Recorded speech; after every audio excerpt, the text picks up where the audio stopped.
అయితే ఈ రోజుల్లో చాలా మంది చిన్న చిన్న సమస్యలకు కూడా ఆత్మహత్యలు చేసేసుకుంటారు. నేను అదే అంది. రీసెంట్ గా కన్న పిల్లల్ని కూడా చంపేసింది తల్లి చిన్న చిన్న సమస్యలతోని. వాళ్ళకి ఇన్స్పిరేషన్ గా ఏదైనా ఒక చెప్తారు? వాళ్ళకి ఇన్స్పిరేషన్ ఏమిటమ్మా, ఇక నేను వీటన్నిటికీ భవరోగాలన్నింటికీ ఒక దివ్యమైన ఔషధం భగవద్గీత.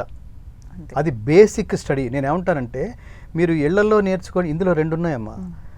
మీరు ఇంట్లో తల్లిదండ్రులారా, అసలు తల్లి చాలా ఇంపార్టెంట్. మాతృభాష, మాతృభూమి, మాతృ సంస్కృతి, మాతృదేశం అన్నిటికీ మాతృ అనే శబ్దం తగిలించాం. పితృభూమి అట్లా మాట్లాడలేదు మనం. కాబట్టి బాధ్యత తల్లిదే. తల్లి ఒళ్ళో, తల్లికి బిడ్డకి direct connection. Second connection father.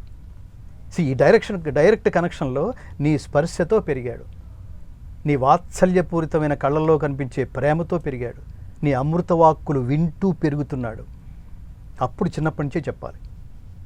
మనం ఈ యూట్యూబ్లో, ఈ ఫేస్బుక్లో కూడా మనం చూస్తున్నాం. ఆ పిల్లవాడు కౌచల్య చుప్పల్య రామ పూర్వాచంజ పిల్లాడు చెప్పటం లేదు. ఎలా చెప్తున్నాడు? ఆ తల్లికి పుట్టడం వల్ల, అంత సంస్కారవంతమైన తల్లికి పుట్టడం వల్ల కౌసల్య సుప్రజారామ పూర్వా సంధ్యా ప్రవర్తతే అని బొడ్డూడని పిల్లలు, ఇంత బుడ్డి పిల్లలు ముద్దుగా చదువుతుంటే ముందు ఆ తల్లి కాళ్ళకి నమస్కారాలు చేయాలి. ఇప్పుడు అక్కడ చెప్పగలిగింది నువ్వు చెప్పవా? అంటే నీ ప్రియారిటీ లిస్టులో లేదనమాట. వీడు గొప్పవాడంటే డబ్బు సంపాదించడమే గొప్పవాడు అనుకుంటున్నారు. కాదు, సంస్కారి అంటే సంపాదించిన డబ్బుని తిరిగి లోకక్షేమం కోసం ఖర్చు పెట్టగలిగిన వాడే గొప్పవాడు, అంతేగాని ఐశ్వర్యవంతుడు కాదు. అది ఇప్పుడు వాళ్ళు వస్తుంది, తర్వాత పోతుంది. తల్లి గర్భము నుండి ధనము తేడెవ్వడు, వెళ్ళిపోయేడి నాడు వెంటరాదు, లక్షాధికారైన లవణమన్నమే గాని మెరుగు బంగారము మృంగబోడు. మహానుభావుల్ని చాలామంది, అబ్దుల్ కలాం ఏం పట్టుకుపోయాడు వెళ్ళేటప్పుడు? ఆయన ఏం మిగిల్చాడు? అరే సింప్లిసిటీ అంటే ఈయనరా, లైఫ్ అంటే ఈంద్రా. తెలివితేటలన్నీ ఆయన పనుల రూపంలో, దాని రిజల్ట్ రూపంలో చివరికి ప్రపంచానికి అందించేసి ఊరికే ఖాళీ చేతులతో వెళ్ళిపోయాడురా. ఏమి ఆయన రూమ్లోకి వెళ్తే చిన్న ట్రంక్ పెట్టా, ఒక కోటు, పేరేమైనా పోయిందా? ఈ చిన్న వాటికి ఆయన లగ్జరీ కోసం వెళ్ళాడా? ఆయన జీవితం నెససరీ, అది జీవితం, లగ్జరీ కాదు అన్నాడు. అది కదా జాతికి ఆదర్శం.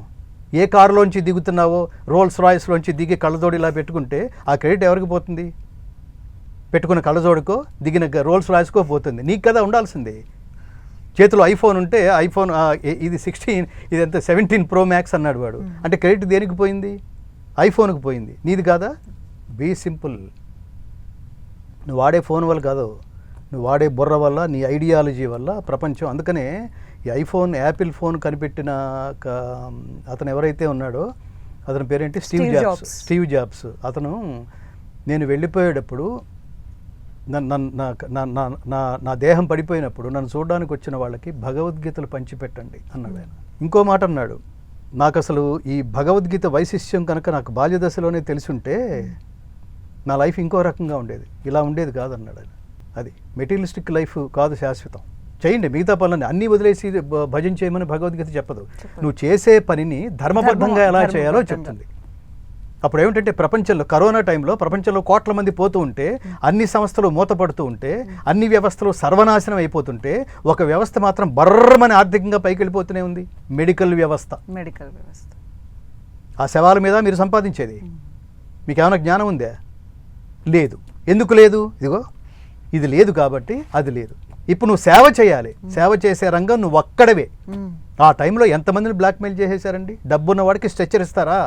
డబ్బు లేకపోతే డిమాండ్ చేసేస్తారా? ఇప్పుడు 10 లక్షలు కట్టేసేయండి, వెంటనే ఒకటే బెడ్ ఉండి మీ టైం కూడా లేదు అని బ్లాక్మెయిల్ చేయటం.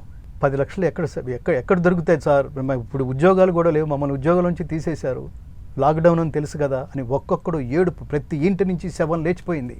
అందుకని భగవద్గీత తర్వాత మార్పు వస్తుంది అందరిలో అని అనుకున్నారు, కానీ ఏమొచ్చింది? మళ్ళీ ఎవడి అంటే మనిషి అట్లా కాదు తల్లి, అది ఎవడో వస్తుంది కోట్లలో. మనుష్యాణాం సహస్రేషు కశ్చిద్యతతి సిద్ధయే యతతామపి సిద్ధానాం కశ్చిల్ మాం వేత్తి తత్వతః. కోట్ల మంది జనాల్లో ఏ ఒక్కడో జ్ఞానసిద్ధి కోసం ట్రై చేస్తాట.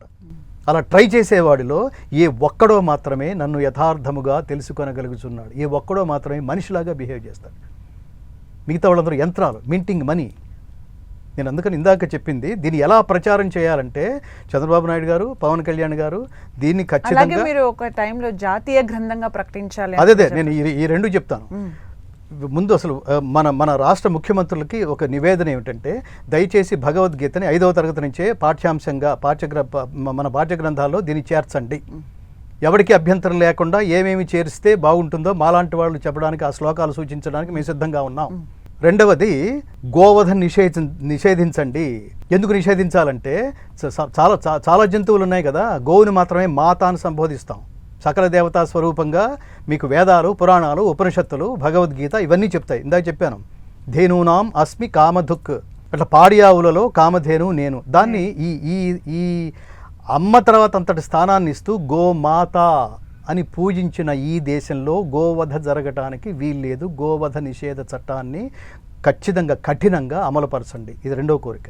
మూడవ కోరిక, మాలాంటి భగవద్గీత ప్రచారం చేసే సంస్థలు చాలా ఉన్నాయి, సనాతన ధర్మాన్ని ప్రచారం చేసే సంస్థలు చాలా ఉన్నాయి. అవి వెతుక్కుంటున్నాయి, అవి అడుక్కుంటున్నాయి, అవి నడవడం చాలా కష్టంగా ఉన్న దశలు. వాటిని సపోర్ట్ చేయండి, ధర్మాన్ని సపోర్ట్ చేయండి. సపోర్ట్ చేయకపోతే ఏమవుతుందంటే, రెండో తరం వాడు రాడు. మా నాన్న భగవద్గీత నమ్ముకున్నాడు, ఏం బాగుపడ్డాడులే, ఇప్పుడు నేను సాఫ్ట్వేరే బెటర్ అనుకుంటాడు నా కొడుకు. సో అది కాబట్టి దీన్ని పాఠ్యాంశంగా చేర్చడంతో పాటు 5వ తరగతి నుంచే గోవధ నిషేధ చట్టం, అలాగే ఈ భగవద్గీత సనాతన ధర్మం ప్రచారం చేసే ధార్మిక సంస్థలను కూడా దయచేసి వాటిని సపోర్ట్ చేయండి. దీంతో పాటు ఇది రాష్ట్ర ప్రభుత్వాన్ని, గుజరాత్ ప్రభుత్వం లాగా వీటిని కూడా పాఠ్యాంశంగా చేర్చండి అని చెప్పడంతో పాటు, మా మోడీ గారు కంగ్రాచులేషన్స్ చెప్పాడు, నాకు చాలా సంతోషంగా ఉంది అన్నాడు.